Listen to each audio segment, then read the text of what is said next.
Penyebab semua ini adalah wujudnya seorang manusia pada tahun 1259 Hijriah yang bernama Ali, punya ayah namanya Muhammad, marganya adalah Al-Habsyi, di desa yang bernama Qasam, Hadramut. Jadi pada tahun 1259 Hijriah lahir seorang bayi lelaki namanya Ali.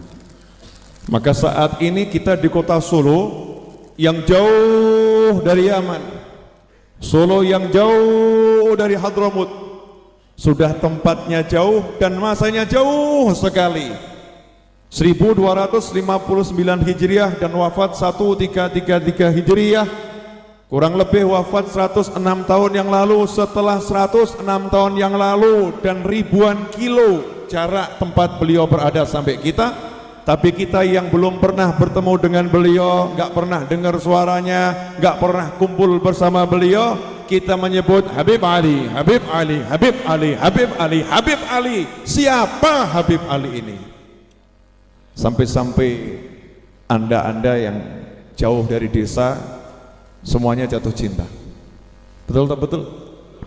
Kita ini yang dari desa jatuh cinta. Kita pengen dapat berkahnya, kita pengen dapat syafaatnya, karena yashfa'u yaumal qiyamah thalath.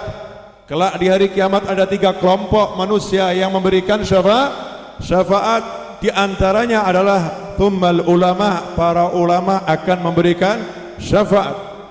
Kalau tadi kita lihat Gubernur Jambi pada sambutannya di Masjid Riyadh, beliau mengutip hadis sahih di mana Nabi Muhammad SAW menyatakan, nanti ada 70.000 dari umatku yang masuk surga tanpa hisab, tanpa dihitung-hitung oleh Allah Ta'ala.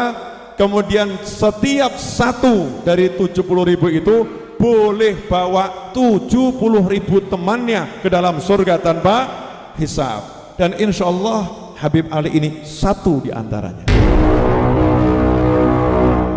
Kita ini berjuang-juang kesini nih pengen nanti termasuk satu di antara 70.000. Cuman yang jadi masalah yang datang hall itu lebih dari 70.000. Habib Muhammad ini bukan cuman dirosah, ya bukan cuman dirosah belajar pada guru, beliau juga wirathah, warisan.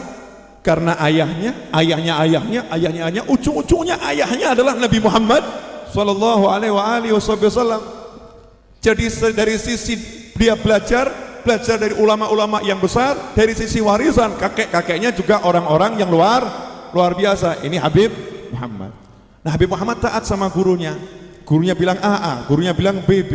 Hari itu ada pengajian di tempat gurunya, beliau pun duduk ikut ngaji. Istrinya tiba-tiba di rumah, kalau bahasa Solo nyakiti perut tuh ya, tanda-tanda mau melahirkan, buka 1, buka 2, mungkin ibu-ibu loncat buka 9 ya Bu, 1, 2, 9 itu ya, biasa buat saya menghadapi orang melahirkan ya. 1, 2, 9 buka, tiba-tiba apa yang lahir ini laki-laki. Maka sang ibu ngasih tahu nih kepada suaminya, sampaikan pada suamiku. Bukan suaminya suruh pulang, seneng suaminya lagi di pengajian tempat gurunya seorang wali ulama yang besar yang bernama Habib Abdullah bin Husain bin Tahir. Maka sang istri ini pengen agar suaminya minta nama kepada gurunya, agar didoakan oleh gurunya. Gak seperti orang zaman sekarang kasih nama RUWET, ruwetnya luar biasa. Namanya 4, Sastro, Bagus, Jantan, Ganteng. Ini nanti manggilnya siapa nih? Repot kan namanya panjang, karena mikir-mikir sendiri. Pasrah sama gurunya, berangkat ini utusan, sampaikan pada suamiku, anaknya udah lahir laki-laki. Habib Muhammad dikasih tahu nih sang suami dapat anak laki-laki, langsung ngomong sama gurunya, guru, istri saya melahirkan anak laki-laki, enaknya dikasih nama siapa? Gurunya langsung di pengajian bilang, kasih nama dia Ali, nanti dia akan mewarisi kewaliannya Habib Ali bin Alwi Khaliq Qasam, seorang ulama yang kalau mengucapkan assalamu alayka ayuhan nabi, maka langsung mendengar jawaban salam dari Nabi Muhammad SAW. Waalaikumsalam ya Syekh, dan semua orang di sekitarnya bisa mendengar. Habib Ali bin Alwi, asal usul nama Habib Ali itu dari Habib Ali bin Alwi, mencontoh namanya seorang wali. Dan wali ini kalau mengucap salam assalamu alayka dalam at-tahiyat, maka terdengar jawaban salam Nabi waalaikumsalam ya Syekh, dan didengar oleh seluruh makmum. Sehingga banyak orang dulu yang safar ke tempatnya Habib Ali bin Alwi Khaliq Qasam, tujuannya pengen sholat jamaah, pengen dengar suara jawaban salam Nabi Muhammad sallallahu alaihi wasallam.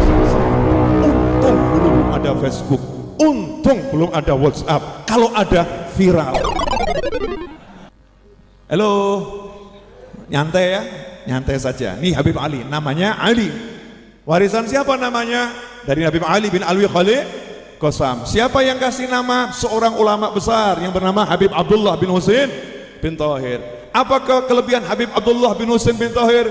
Beliau berkata, saya diizinkan oleh Allah Ta'ala untuk memberikan syafaat. Maka saya minta sama Allah agar seluruh muslim yang hidup sezaman dengan saya tidak ada yang masuk neraka, dan dikabulkan oleh Allah Ta'ala.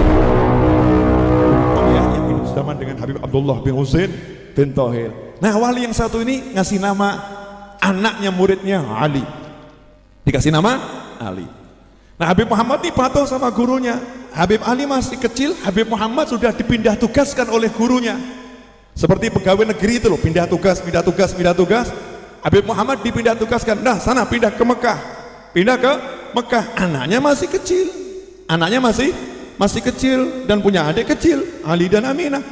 Maka saat itulah Habib Muhammad meninggalkan Habib Ali untuk diasuh istrinya. Dah, kamu tinggal di Qasam, asuh Ali. Berangkat nih dakwah ke Mekah sama anak-anaknya yang udah besar. Sehingga Habib Ali tinggal di desa berdua dengan ibu, itu berkah.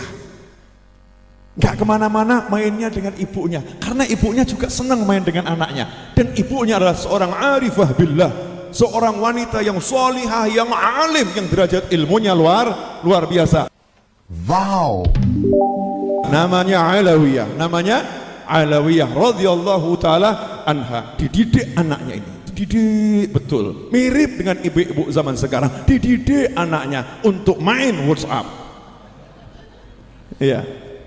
Bahkan kalau anaknya pengen deket-deket, ibunya nggak seneng zaman sekarang. Sana, sama mbak, ya sana sama mas, jangan sama mama.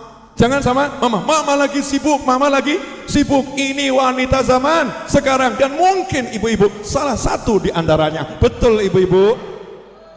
Alhamdulillah ngaku Pak. Tanda rendah hati itu mau ngaku kekurangan dan kesalahannya. Beda dengan Hababah Alawiyah ini. Wanita yang satu ini diamanati suaminya, jaga anaknya, didik. Suatu hari ini masih kecil, Habib Ali umur sekitar 4-5 tahun. Biasa main ke masjid untuk sholat, untuk ibadah. Jubahnya ketinggalan. Karena dulu kalau orang-orang Hadramut ke masjid itu dandan. Kalau ke masjid dandan, mirip dengan kita, ke mall dandan, ke masjid enggak.